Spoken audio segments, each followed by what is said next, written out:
Assalamualaikum warahmatullahi wabarakatuh. Alhamdulillah wa syukurillah wassalatu wassalamu ala rasulillah wa ala alihi wa sahbihi wa mawalah ila yaumil qiyamah amma ba'du. Sahabat cinta Quran dimanapun berada yang sedang menjemput berkahnya sahur, dan semoga sahur semakin berkah.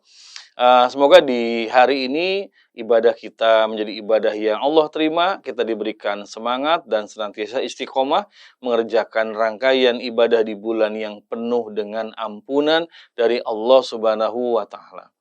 Sahabat cinta Quran dimanapun berada, utamanya bagi sahabat-sahabat yang sudah menjadi seorang ayah dalam kehidupan sekarang ini. Mulailah menyadari bahwasanya seorang ayah berarti dia sudah masuk ke dalam fase kehidupan yang berbeda dengan sebelumnya. Seorang ayah beda dengan orang tentu yang masih jomblo yang belum menikah. Seorang ayah tentu berbeda dengan seseorang yang dia sudah menikah tapi Allah belum berikan seorang keturunan. Karena seorang ayah bukan cuman hanya statusnya yang harus berubah, tapi juga kemudian tanggung jawabnya, perannya yang kemudian harusnya juga ikut berubah mengikuti ketentuan dari Allah Subhanahu wa Ta'ala. Ingatlah bahwa di antara tugas mulia seorang laki-laki di dunia ini adalah menjadi ayah yang mendidik dan membesarkan anak-anaknya, mengantarkan mereka ke gerbang ketaatan pada Allah Subhanahu wa Ta'ala. Seorang ayah peran yang sangat penting dalam kehidupan. Jangan hanya berpikir peran seorang ayah itu adalah secara biologis, yang dia terikat secara genetis dengan anak-anaknya, tapi tidak ada ikatan secara emosional, tidak ada ikatan secara sosiologis, apalagi ideologis dengan anak-anaknya. Seorang ayah bukan hanya orang yang kemudian memberikan nafkah materi untuk anak-anaknya, sebagaimana banyak laki-laki yang hari ini yang berpikir yang penting sudah bisa memberikan uang jajan, memberikan sekolah, pakaian, liburan, tapi tidak hadir untuk memberikan pendidikan karakter untuk anak-anak mereka. Tidak hadir sebagai role model, teladan untuk anak-anak mereka. Tidak hadir untuk kemudian menjadi pelindung untuk anak-anak mereka. Ada beberapa tipe ayah yang kalau kita boleh analogikan.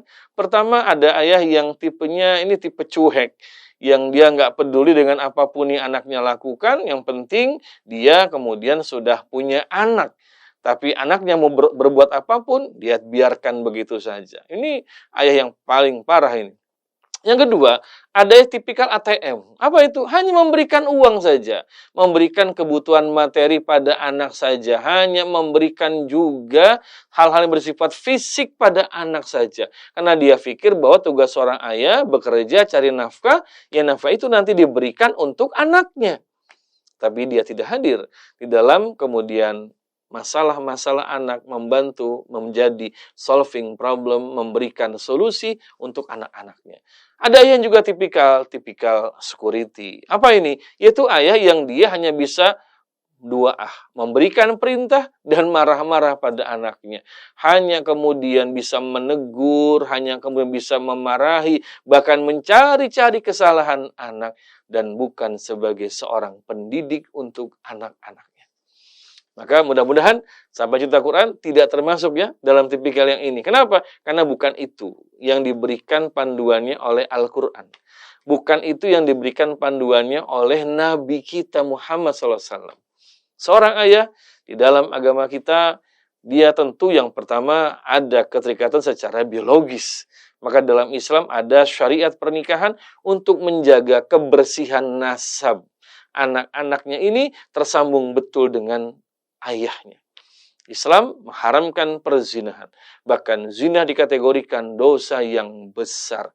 Ketahuilah bahwa di zaman sekarang ini, di dalam kehidupan masyarakat yang sekuler, yang liberal, banyak anak-anak yang terlahir tanpa bisa dikenali siapa ayahnya. Nah, ini yang pertama. Dalam Islam, seorang ayah punya tanggung jawab secara biologis. Nasabnya jelas. Kalau nasab sudah jelas, maka nanti persoalan perwalian pun maka menjadi jelas. Ketika seorang ayah punya anak perempuan, maka dia menjadi wali untuk anak-anak perempuannya.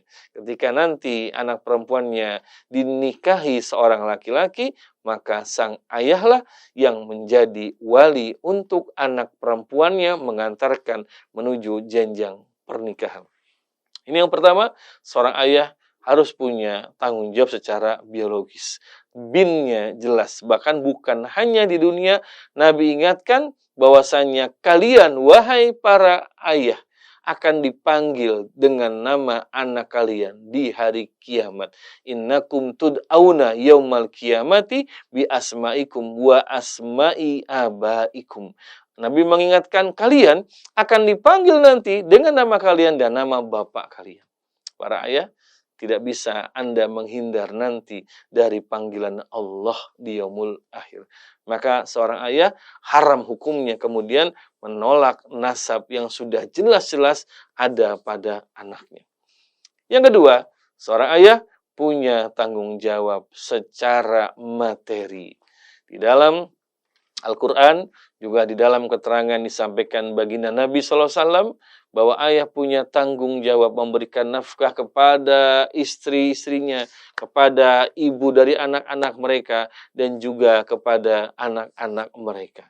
Ini merupakan tanggung jawab yang sangat luar biasa. Seorang ayah berikan nafkah dan tempatkan anak-anak kita bersama dengan ibu mereka di tempat yang layak, tempat yang ma'ruf. Berikan nafkah dengan nafkah yang halal, nafkah yang barokah, yang bisa menjadi kebaikan untuk istri dan juga untuk anak-anak kita. Haram hukumnya seorang laki-laki menelantarkan nafkah untuk anak-anaknya, terutama anak perempuan. Maka tanggung jawab memberikan nafkah pada anak perempuan terus itu berkelanjutan sampai mereka kemudian diperistri oleh laki-laki lain. Dia sudah menikah, maka tanggung jawab nafkahnya berpindah kepada suaminya.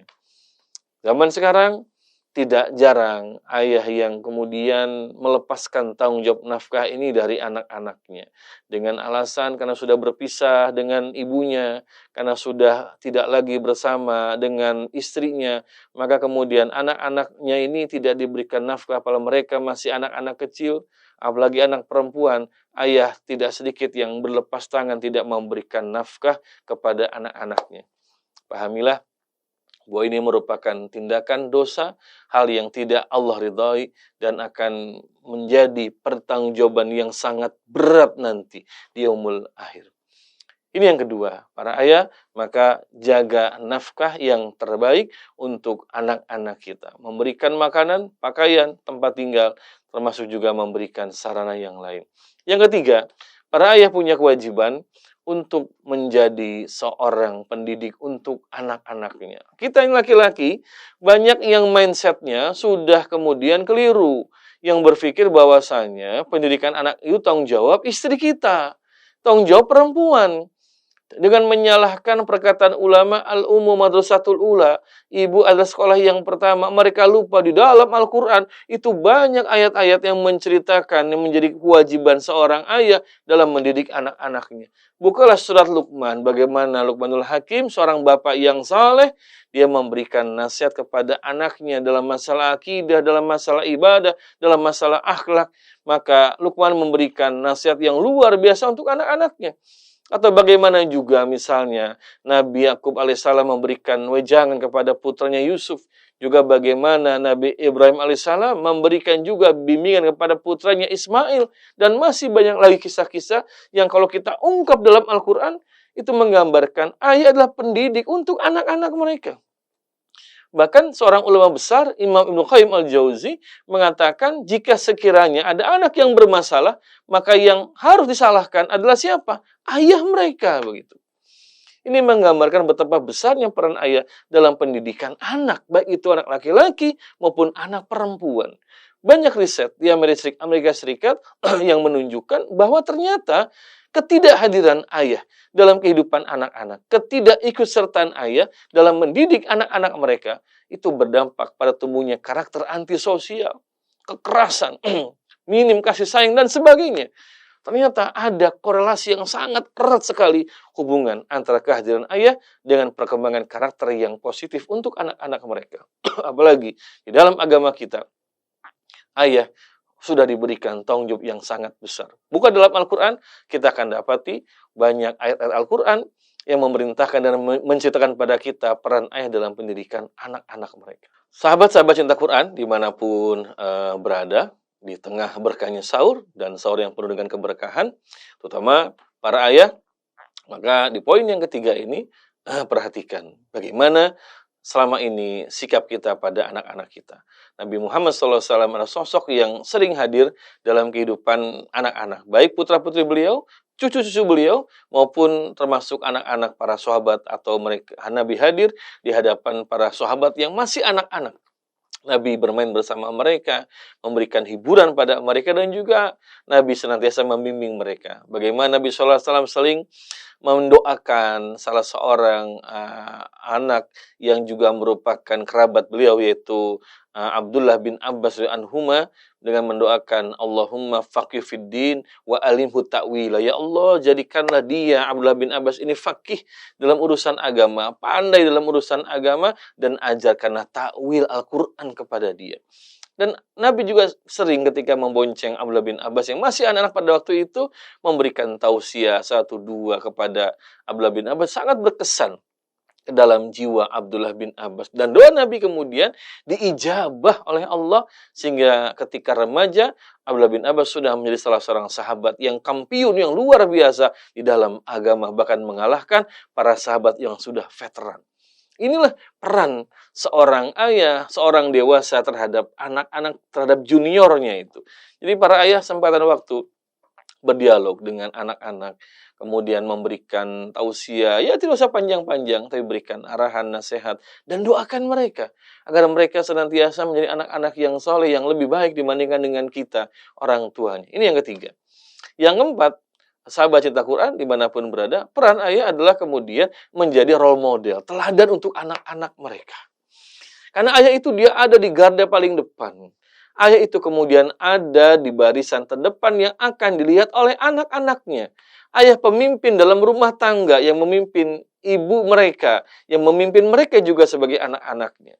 Jadi ketika anak-anak ini akan mencari figur yang akan dijadikan teladan sebelum mereka nanti tentu melihat Rasulullah, maka yang paling gampang mereka lihat adalah figur ayah. Figur bapak, figur seorang laki-laki yang ada di dalam kehidupan mereka. Apa yang mereka lihat akan kemudian ditiru. Ada pepatah Arab mengatakan bagaimana bayangan akan lurus kalau bendanya bengkok. Bagaimana anak-anak punya tabiat yang baik, karakter yang positif, kalau ayahnya tidak memberikan karakter yang positif. Itulah hakikat bayangan dengan bendanya. Tiang yang lurus, bayangannya akan lurus. Tapi tiang yang bengkok, yang patah, bayangan pun tidak akan lurus. Pasti akan bengkok dan patah. Maka para ayah sadarilah, ucapan Anda, sikap kita, seorang laki-laki, seorang ayah, seorang suami, yang disaksikan oleh anak-anak kita, itu akan kemudian mudah diimitasi, mudah diduplikasi oleh anak-anak kita, dan menjadi acuan untuk kehidupan mereka. Maka ketika seorang ayah kemudian gagal memberikan suri toladan, maka sama dengan sudah menyiapkan kegagalan untuk masa depan anak-anak mereka. Bila kita telusuri anak-anak yang punya problem dalam kehidupan, apalagi problem yang berat, bila kita telusuri akan sangat besar kemungkinan itu jejak rekam yang berasal dari kehidupan ayah mereka yang melekat dalam kehidupannya. Maka hati-hati, waspadalah. Yang terakhir, seorang ayah harus hadir sebagai kemudian penegak disiplin untuk anak-anak mereka. Dalam kehidupan anak harus ada yang menegakkan disiplin, menegakkan aturan, memberikan teguran, bahkan menegakkan hukuman bila anak-anak ini mereka telah melakukan kesalahan di dalam pandangan agama. Maka seorang ayah bukan sosok yang senantiasa atau selalu memanjakan anak. Bukan sosok yang juga selalu memberikan apa yang dimaui oleh anak, yang diinginkan oleh anak. Tapi seorang ayah pun harus bisa memberikan batasan dan menegakkan disiplin, menegakkan hukum untuk anak-anak mereka. Dengan ucapan memberikan teguran. Dengan fisik pun Nabi mengizinkan seorang ayah memberikan hukuman fisik tentu sesuai dengan kadarnya dan dengan syariat Islam. Anak-anak yang dididik dengan aturan yang tepat, dibimbing dengan aturan-aturan Islam, maka mereka akan tumbuh memiliki karakter yang positif. Bukan anak yang kemudian mentalnya lemah, generasi stroberi yang kelihatannya keren, kelihatannya bagus, tapi ternyata hancur, rapuh di dalamnya. Tapi anak-anak yang tumbuh dalam lingkungan keluarga muslim, mereka akan punya kemudian disiplin yang kuat dan juga punya karakter yang kuat karena dididik oleh ayah-ayah yang mereka punya juga sikap yang kuat sesuai dengan tuntunan agama. Mudah-mudahan para ayah, para suami, para ikhwan bisa menjadi seorang ayah yang baik untuk anak-anak kita. Menjadi seorang pembimbing, seorang pemberi nafkah yang baik, dan seorang teladan, dan juga seorang penegak disiplin yang terbaik untuk anak-anak kita. Jangan lupa untuk partisipasi di program Syiar Quran Project. Silakan klik linknya di deskripsi bawah ini. Dan jangan lupa juga untuk senantiasa mengikuti acara Berkah Sahur di Cinta Quran Foundation. Assalamualaikum warahmatullahi wabarakatuh.